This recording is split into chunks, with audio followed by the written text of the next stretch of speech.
ಯಾರು ಇಲ್ಲದವರಿಗೆ ಎಲ್ಲವೂ ನೀನಾದೆ. ಸಂಗೀತ ಸಾಹಿತ್ಯ ಕಲೆಯ ಕಲಿಸಿದೆ.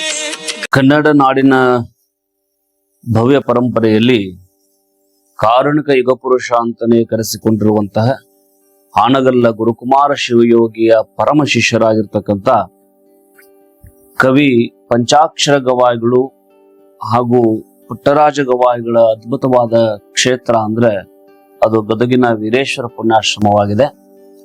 ಈ ವೀರೇಶ್ವರ ಪುಣ್ಯಾಶ್ರಮ ನಾಡಿನ ಅನೇಕ ಅಂಧ ಅನಾಥ ಮಕ್ಕಳ ಬಾಳಿನ ಬೆಳಕಾಗಿ ಇಂದಿಗೂ ಕೂಡ ತನ್ನ ಸೇವೆಯನ್ನ ನಿರಂತರವಾಗಿ ಮಾಡಿಕೊಂಡು ಬರ್ತಾ ಇರ್ತಕ್ಕಂಥ ಕೆಲಸ ನಿಜಕ್ಕೂ ಕೂಡ ಅದ್ಭುತವಾಗಿರುವಂಥದ್ದು. ಈ ಕ್ಷೇತ್ರ ಸ್ಥಾಪನೆ ಆಗೋಕಿನ ಪೂರ್ವದಲ್ಲಿ ಪಂಚಾಕ್ಷರ ಗವಾಯಿಗಳವರನ್ನ ಈ ನಾಡಿನ ಬಹುಶ್ರೇಷ್ಠ ಯತಿವರರಾಗಿರ್ತಕ್ಕಂಥ ಹಾನಗಲ್ಲ ಗುರುಕುಮಾರ ಶಿವಯೋಗಿಗಳು ಆಶೀರ್ವದಿಸುವಂತಹ ಸಂದರ್ಭ ಸಾಮಾನ್ಯವಾಗಿ ಎಲ್ಲರೂ ಕೂಡ ಗೊತ್ತಿರುವಂತಹ ಸಂಗತಿ ಆಗಿರುವಂತದ್ದು. ಹೀಗೆ ಅವರು ಸಂಚಾರವನ್ನ ಮಾಡ್ತಾ ಇರಬೇಕಾದ್ರೆ ಸಂಚಾರದ ಸಮಯದಲ್ಲಿ ಒಂದು ಕಡೆ ಅವರ ಜಾನಪದೀಯವಾಗಿರ್ತಕ್ಕಂಥ ಸಂಗೀತದ ರಾಗಾಲಾಪಗಳನ್ನ ಕೇಳಿರ್ತಕ್ಕಂಥ ಹಾನಗಲ್ಲ ಗುರುಕುಮಾರ ಶಿವಗಳು ತಮ್ಮ ದಿವ್ಯ ದೃಷ್ಟಿಯಿಂದ ಈ ಬಾಲಕನಲ್ಲಿ ಅದ್ಭುತವಾಗಿರ್ತಕ್ಕಂಥ ಶಕ್ತಿ ಇದೆ, ಅದಕ್ಕೊಂದಿಷ್ಟು ಪೋಷಣೆ ಆಗಿರ್ತಕ್ಕಂಥ ಜಲಧಾರೆಯನ್ನ ನಾವು ಎರೆದ್ರೆ ಈ ನಾಡಿನೊಳಗ ಬಹಳ ದೊಡ್ಡ ಸಾಧಕನಾಗಿ ಬೆಳಿತಾನ ಅಂತ ತಿಳ್ಕೊಂಡು ವಿಚಾರ ಮಾಡಿ ಅವನನ್ನ ಕರೆದುಕೊಂಡು ಬಂದು ತಮ್ಮ ಶಿವಯೋಗ ಮಂದಿರದ ಆಶ್ರಮದಲ್ಲಿ ಇಟ್ಟುಕೊಂಡು ಅವನಿಗೆ ಬೇಕಾಗಿರ್ತಕ್ಕಂಥ ಸಂಗೀತದ ಸಮಸ್ತ ಅಭ್ಯಾಸವನ್ನ ಮಾಡಿಸಿ ಮುಂದೆ ಕವಿ ಗವಾಯಿಗಳು ಅಂತಕ್ಕಂಥ ವಿಚಾರವನ್ನ ಅವರನ್ನ ಅಷ್ಟು ದೊಡ್ಡ ವ್ಯಕ್ತಿತ್ವವನ್ನಾಗಿ ನಿರ್ಮಾಣ ಮಾಡಿ ಕೊನೆಗೆ ಒಂದು ಸಂದರ್ಭದಲ್ಲಿ ಅವರು ಶಿವಯೋಗ ಮಂದಿರ ಆಶ್ರಮವನ್ನು ಬಿಟ್ಟು ಹೊರಗೆ ಹೋಗಬೇಕಾಗಿರ್ತಕ್ಕಂಥ ಸಮಯ ಬಂದಾಗ ಗುರುಗಳು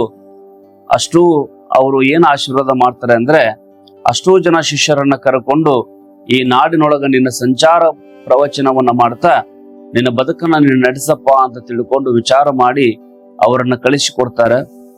ಆ ಪಂಚಾಕ್ಷರ ಗವಾಯಿಗಳವರು ಅಷ್ಟೂ ಜನ ತಮ್ಮ ಶಿಷ್ಯವೃಂದವನ್ನ ಅನಾಥ ಮಕ್ಕಳನ್ನ ಕಟ್ಟಿಕೊಂಡು ಅವರು ಹೀಗೆ ಸಂಚಾರ ಮಾಡ್ತಾ ಊರಿಂದ ಊರಿಗೆ ಹೋಗ್ತಾ ಸಂಗೀತವನ್ನ ಹಾಡ್ತಾ ಜನಗಳು ಕೊಟ್ಟಿರ್ತಕ್ಕಂಥ ಭಿಕ್ಷಾದಿಂದ ತಮ್ಮ ಬದುಕನ್ನ ನಡೆಸುವಂತ ಸಂದರ್ಭದಲ್ಲಿ ಹೀಗೆ ಹೋಗ್ತಾ ಇರ್ಬೇಕಾದ್ರೆ ಆ ಕಾಲದೊಳಗ ಹೀಗೆ ಕಾಲರ ಪ್ಲೇಗು ಬರ್ತಕ್ಕಂಥ ಸಮಯದೊಳಗಡೆ ಹೀಗೆ ಒಂದು ಸಮಯದಲ್ಲಿ ಬರಗಾಲ ಸಮಯದಲ್ಲಿ ಈ ಗದಗಿನ ಪ್ರದೇಶದೊಳಗ ಸಂಚಾರವನ್ನ ಮಾಡ್ತಾ ಇರ್ತಾರೆ.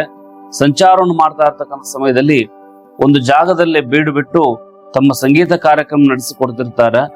ಈ ಅವರಿರ್ತಕ್ಕಂಥ ಶಿಷ್ಯ ಪರಂಪರೆಯನ್ನ ನೋಡಿರ್ತಕ್ಕಂಥ ಗದಗಿನ ಒಬ್ಬ ಮಹಾನ್ ವ್ಯಕ್ತಿ ಆಗಿರ್ತಕ್ಕಂಥ ಬಸರಿಗಿಡದ ಈರಪ್ಪನವರು ಆ ಅನಾಥ ಮಕ್ಕಳ ಬಾಳನ್ನ ನೋಡಿ ಅವರ ಜೀವನವನ್ನ ನೋಡಿ ಅವರಿಗೆ ಕನಿಕರ ಹುಟ್ಟಿ ಅವರು ಪಂಚಾಕ್ಷರ ಗವಾಯಿಗಳಿಗೆ ಹೇಳ್ತಾರೆ, ಪೂಜ್ಯರೇ, ತಾವಿನೆಲ್ಲೂ ಕೂಡ ಈ ಮಕ್ಕಳನ್ನ ಕರೆಕೊಂಡು ಸಂಚಾರ ಮಾಡೋದು ಬೇಡ, ನಿಮ್ಮದೇ ಆಗಿರ್ತಕ್ಕಂಥ ಒಂದು ನೆಲೆಯನ್ನ ನನ್ನ ಜಮೀನಾಗಿರ್ತಕ್ಕಂಥ ಈ ಜಮೀನನ್ನ ನಿಮಗಾಗಿ ನಾನು ದಾನ ಕೊಡ್ತಾ ಇದ್ದೇನೆ, ಈ ಅನಾಥ ಮಕ್ಕಳಿಗಾಗಿ ನಾನು ದಾನವಾಗಿ ಕೊಡ್ತಾ ಇದ್ದೇನೆ, ಈ ಹೊಲದಲ್ಲೇ ನೀವು ಒಂದು ಆಶ್ರಮವನ್ನ ಕಟ್ಕೊಡ್ರಿ, ನಿಮ್ಮ ಮಕ್ಕಳನ್ನ ಕರ್ಕೊಂಡು ನೀವಿಲ್ಲೇ ವಾಸ್ತವ್ಯವನ್ನ ಮಾಡ್ರಿ ಅಂತ ತಿಳ್ಕೊಂಡು ಆ ಬಸರಿಗಿಡದ ಈರಪ್ಪನವರು ಅವರಿಗೆ ಅವತ್ತಿನ ಭೂದಾನವಾಗಿ ತಮ್ಮ ಜಮೀನನ್ನ ಕೊಡ್ತಾರೆ.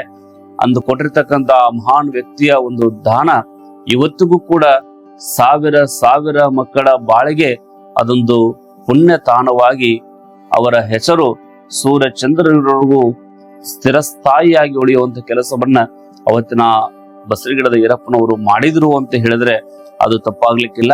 ಇವತ್ತಿನ ಆ ಜಾಗಕ್ಕೆ ನಾವು ಹೋಗಿ ನೋಡಿದಾಗ ನಿಜಕ್ಕೂ ಕೂಡ ಬಹಳ ಅದ್ಭುತವಾಗಿರ್ತಕ್ಕಂಥ ಸಂಗತಿ ನಾವು ಕಾಣಬಹುದು.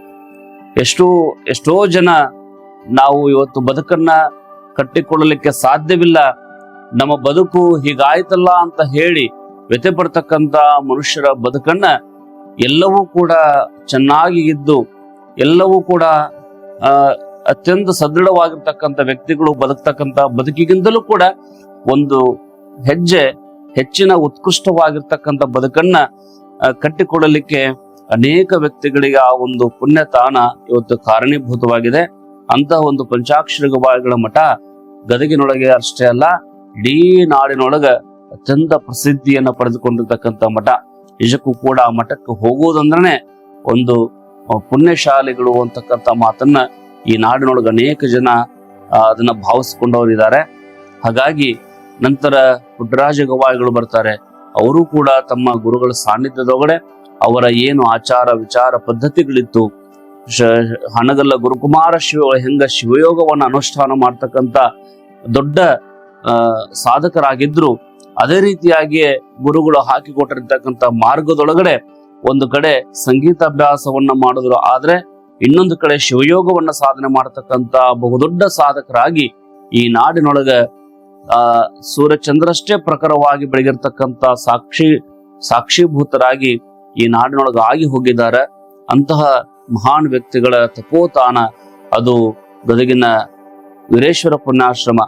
ಇವತ್ತಿಗೂ ಕೂಡ ಆ ವೀರೇಶ್ವರ ಪುಣ್ಯಾಶ್ರಮದಲ್ಲಿ ಅನೇಕ ಜನ ವಿದ್ಯಾರ್ಥಿಗಳು ಅಲ್ಲಿ ಇದ್ದುಕೊಂಡು ಅಲ್ಲಿ ಪ್ರಸಾದವನ್ನ ಸ್ವೀಕಾರ ಮಾಡ್ತಾ ಸಂಗೀತಾಭ್ಯಾಸವನ್ನ ಮಾಡ್ತಾ ತಮ್ಮ ಬದುಕನ್ನ ತಾವು ಕಟ್ಟಿಕೊಳ್ಳೋದ್ರ ಜೊತೆ ಸ್ವಾವಲಂಬಿಯಾಗಿರ್ತಕ್ಕಂಥ ಜೀವನವನ್ನ ನಡೆಸಲಿಕ್ಕೆ ಅಲ್ಲಿ ಅವರೆಲ್ಲರೂ ಕೂಡ ತಯಾರಾಗ್ತಾ ಇರ್ತಕ್ಕಂಥ ಸನ್ನಿವೇಶಗಳನ್ನ ನೋಡಿದಾಗ ನಿಜಕ್ಕೂ ಕೂಡ ಅದೊಂದು ಮನಕಲಕುವಂತ ಒಂದು ದೃಶ್ಯ.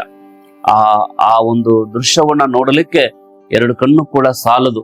ಈ ನಾಡಿನೊಳಗ ಅಂತಹ ಮಕ್ಕಳಿಗೂ ಕೂಡ ನಿಮ್ಮದೇ ಆಗಿರ್ತಕ್ಕಂಥ ಒಂದು ಬದುಕಿದೆ. ಆ ಬದುಕನ್ನ ನೀವು ಅತ್ಯಂತ ಸಮರ್ಥವಾಗಿ ಬದುಕಬೇಕು ಅಂತ ಹೇಳಿ ಆ ಮಕ್ಕಳಿಗೆಲ್ಲರೂ ಕೂಡ ಒಂದು ಆತ್ಮವಿಶ್ವಾಸವನ್ನ ತುಂಬಿ ಅವರೆಲ್ಲರೂ ಕೂಡ ಒಂದು ಅದ್ಭುತವಾಗಿರ್ತಕ್ಕಂಥ ಒಂದು ಸುಂದರವಾಗಿರ್ತಕ್ಕಂಥ ಬದುಕನ್ನ ಬದುಕಲಿಕ್ಕೆ ಕಾರಣೀಭೂತರಾಗಿರ್ತಕ್ಕಂಥ ನಮ್ಮ ಪಂಚಾಕ್ಷರ ಗವಾಯಿಗಳು, ಪುಟ್ಟರಾಜ ಗವಾಯಿಗಳು, ಹಾಗೆ ಇವತ್ತಿನ ಪೀಠಾಧಿಪತಿಗಳಾಗಿರ್ತಕ್ಕಂಥ ನಮ್ಮ ಕಲ್ಲಯ್ಯಜ್ಜನವರು, ಇವರೆಲ್ಲರೂ ಕೂಡ ಆ ಎಲ್ಲ ಮಕ್ಕಳ ಮತ್ತು ಆ ಒಂದು ಸಾಧಕರ ಇವರೇ ಆ ಕಣ್ಣುಗಳಾಗಿ ಅವ್ರಿಗೆ ನಿಂತಿದ್ದಾರೆ ಅಂತ ಹೇಳಿದ್ರೆ ಅದು ತಪ್ಪಾಗ್ಲಿಕ್ಕಲ್ಲ. ಅಂತ ಒಂದು ಪುಣ್ಯದ ತಾಣ ಗದಗಿನ ಪುಟ್ಟರಾಜ ಗವಾಯಿಗಳ ವೀರೇಶ್ವರ ಪುಣ್ಯಾಶ್ರಮ ಅಂತ ಹೇಳಿದ್ರೆ ಬಹಳ ಸಂತೋಷದ ಸಂಗತಿಗಳನ್ನ ನಾವು ಹೇಳಬಹುದು.